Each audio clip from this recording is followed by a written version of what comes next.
Bonjour à tous. Donc, on va voir aujourd'hui comment réaliser la régression des moindres carrés pour un échantillon donné.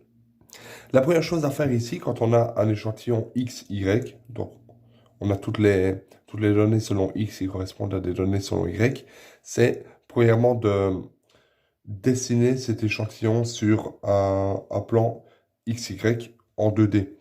Et alors, l'idée de faire ça, c'est de voir s'il est pertinent de faire une régression linéaire, c'est-à-dire une régression affine, voir si une droite peut être approximable vis-à-vis de ces points-là. Donc, qu'est-ce qu'on fait? Premièrement, choisir l'échelle adéquate. Je l'ai déjà fait ici. L'idée, c'est d'avoir l'échelle qui permet d'avoir les données les plus étendues possibles sur le plan XY. Et par exemple ici, vu que nos données passent de 173 à 199 selon X, eh bien mes X vont de 170 à 200. Je ne vais pas commencer à 0 et avoir uniquement des points en haut à droite de la lucarne. Je commence vraiment avec le point, en tout cas l'abscisse, qui est la plus faible ici, comme première abscisse, et pour pouvoir voir si je peux étendre ma droite le plus possible. Donc, premier point, 173, 76. 173, il est ici. 76 est là. Voilà. Et donc, je vais tracer chaque point sur mon graphique et voir s'il y a moyen de faire une régression par rapport à ça. Voilà, j'ai placé mes points sur le graphique et on observe qu'il y a bel et bien une relation positive entre la taille et le point. Cependant, cette relation positive n'est pas exactement linéaire. Il n'est pas possible de trouver une droite qui va être vraiment très proche de chacun des points, principalement à cause de ce petit nuage de points qui est ici et ce point qui est là. Si ces quatre points ici là et celui-là n'étaient pas là, on pourrait imaginer que là, ça pourrait être le cas. Mais ce n'est pas vraiment le cas ici. Donc, ce qu'on va faire, c'est on va tracer la régression linéaire de cette équation-là, de ces points qui sont dans l'échantillon, mais on ne s'attend pas à avoir un super bon rapport de corrélation. Et alors, on va voir un peu plus tard qu'est-ce que ça implique. Donc, qu'est-ce qu'on fait maintenant? Eh bien, vu qu'on a décidé qu'on pouvait pertinemment tracer la droite, eh bien, on va remplir le tableau des opérations simples. Ce tableau des opérations simples consiste à pour chacune des données qui est ici, déterminer le xi moins x bar, yi moins y bar, xi moins x bar fois yi moins y bar, continuer sur xi moins x bar au carré et yi moins y bar au carré. Et alors, pour ça, chacun des points ici, je vais faire cette opération-ci. Toutes les opérations qui correspondent à ça, ce sont des opérations simples. Donc ici, bon, on va d'abord trouver qu'est-ce que c'est x bar. X bar, c'est égal à 188,18. Et y bar égale 84.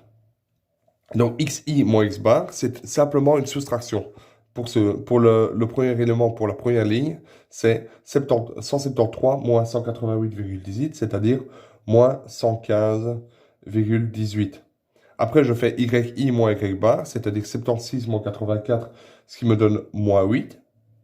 Et puis après, la colonne suivante, c'est xi moins x bar fois yi moins y bar, c'est-à-dire cette colonne-ci fois cette colonne-là. Et donc, on est à moins 15,18 fois moins 8, c'est-à-dire 121,45. On continue. Xi moins x bar au carré, c'est simplement ceci au carré, ce qui nous donne 230,48. Et finalement, on a yi moins y bar est égal à 64.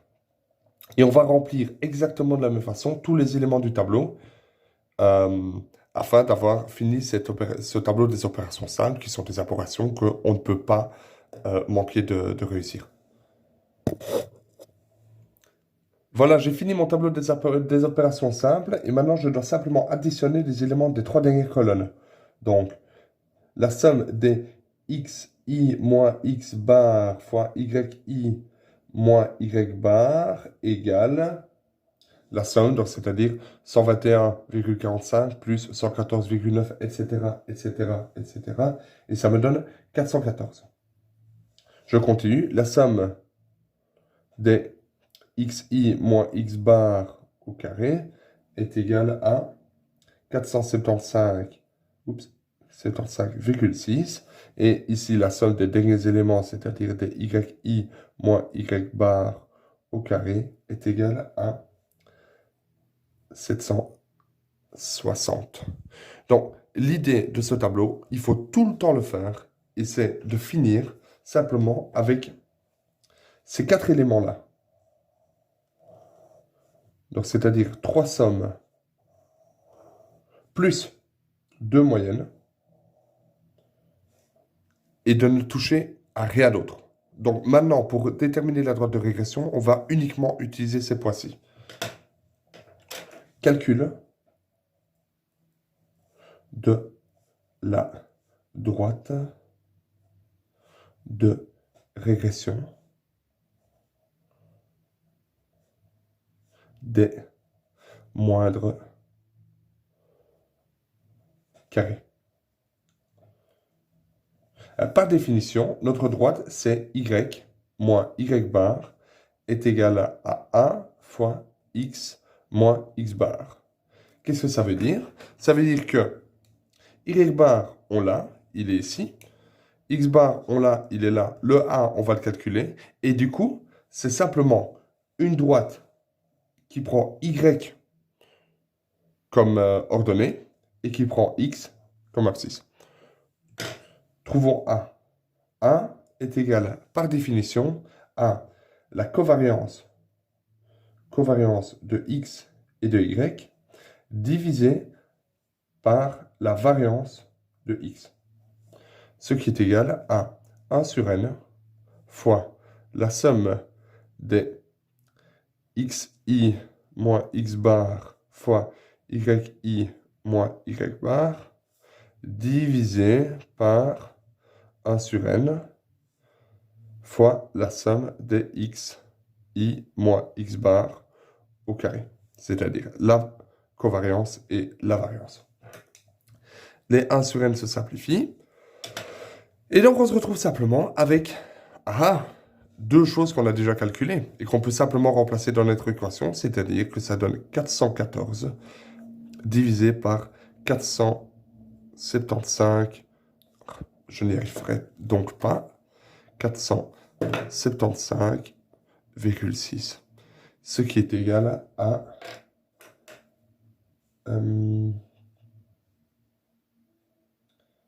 0,87. Voilà. 0,87. Donc, on peut simplement écrire l'équation de la droite maintenant, qui nous dit que y moins y bar, c'est-à-dire 84, est égal à 0,87 fois x moins x bar, c'est-à-dire 188,18. Voilà, voilà.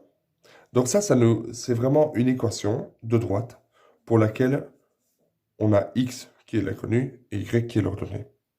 Alors, vous allez me dire, mais pourquoi est-ce qu'on fait ça? C'est quand même une procédure qui est relativement plus complexe que la régression de Meyer et qui, finalement, si vous le calculiez, donne une droite qui n'est pas nécessairement beaucoup moins précise ou pas nécessairement fort différente de celle de l'équation de Meyer. En fait, l'idée de cette droite, c'est qu'en plus de nous donner une bonne idée de la régression, ben, elle peut aussi nous donner une idée de l'erreur qu'on fait sur la régression par rapport à l'élément statistique. Et ça, c'est vraiment très, très, très important. Parce que, évidemment, les statistiques, c'est à la fois de déterminer une donnée qu'on n'a pas, sur base d'échantillons qu'on a, mais aussi de pouvoir dire, voici mon intervalle de confiance par rapport à cet échantillon. Est-ce que j'ai vraiment fort confiance dans la nouvelle donnée que j'apporte à l'échantillon sur base de ce que j'ai déjà? Et pour ça, on calcule le coefficient de régression, de corrélation, pardon. Le coefficient de corrélation, petit r, qui appartient à moins 1, 1. Petit r appartient à moins 1, ce qui veut dire que si valeur absolue de r tend vers 1, alors corrélation grande et donc grande confiance dans notre nouvel échantillon. Ou en tout cas dans la nouvelle donnée qu'on apporte à l'échantillon. Alors par exemple ici, quand on regarde comment sont dispersés les points de ce nuage de points, on peut se dire que R va être relativement petit. J'imagine que R, bon, il y a quand même une corrélation assez importante. Par exemple, ces points-ci, là, sont corrélés les uns avec les autres. Il y a juste ceux-ci qui ne sont pas très corrélés et ceux-ci non plus. Donc j'imagine qu'on aura un R aux alentours de 0,6, 0,7. Comme ça, à vue de nez. OK? Allons-y alors. Calculons le coefficient de corrélation. Par définition, R est égal à la covariance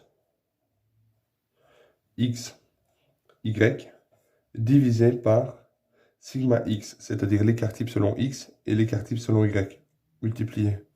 Ce qui est égal à 1 sur n fois la somme de xi moins x bar fois yi moins y bar divisé par racine carrée de 1 sur n fois la somme de xi moins x bar au carré fois racine de 1 sur n fois la somme de yi moins y bar au carré. Deux choses. Premièrement, là et là, on a racine de 1 sur n fois racine de 1 sur n, ça veut dire 1 sur n, qui s'amplifie avec ce 1 sur n là. Exactement comme on avait ici. Les 1 sur n se simplifient. Deuxièmement, et ça c'est super, super, super important, on ne peut pas sortir le carré ici là. Puisqu'en fait il s'agit d'une somme de carrés et pas du carré d'une somme. D'accord? Donc, si je prends une feuille de brouillon, on dit que la somme des xi moins x bar au carré est différent, évidemment, de la somme des xi moins x bar, le tout au carré. Ici, je peux le sortir de la racine, puisque c'est une somme au carré. Ici, je ne peux pas le sortir de la racine, parce que c'est le carré d'une somme. Par exemple, on a 9 plus 16, donc c'est-à-dire 3 au carré plus 4 au carré, qui est évidemment différent de 3 plus 4, le tout au carré. D'accord? Super important. Et qu'est-ce que ça nous donne? Ça, eh bien, encore une fois, ce sont des quantités qu'on a déjà calculées ici et là. Donc ça, c'est égal à la somme des x, i moins x bar, y moins y bar, c'est 414 divisé par racine de 475,6 fois racine de 760. Et alors, on est bien d'accord qu'une fois qu'on a fini de calculer le tableau des opérations simples, on doit simplement utiliser ce qui est entouré en rouge ici. On ne revient pas sur les données. Et c'est ça l'idée du tableau en question. Et ce qui nous donne 0,68. Donc j'avais raison.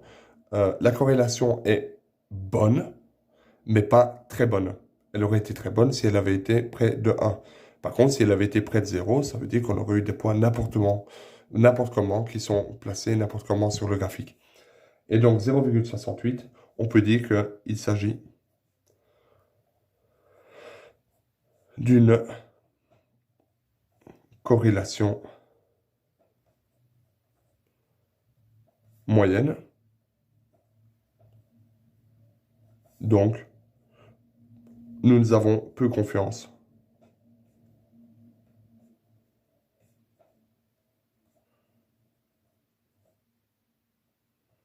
dans une nouvelle donnée. Nouvelle donnée. Voilà, voilà. Je pense qu'on a fini là-dessus. N'hésitez pas à revenir vers moi si vous avez le moindre commentaire ou question. Bonne journée.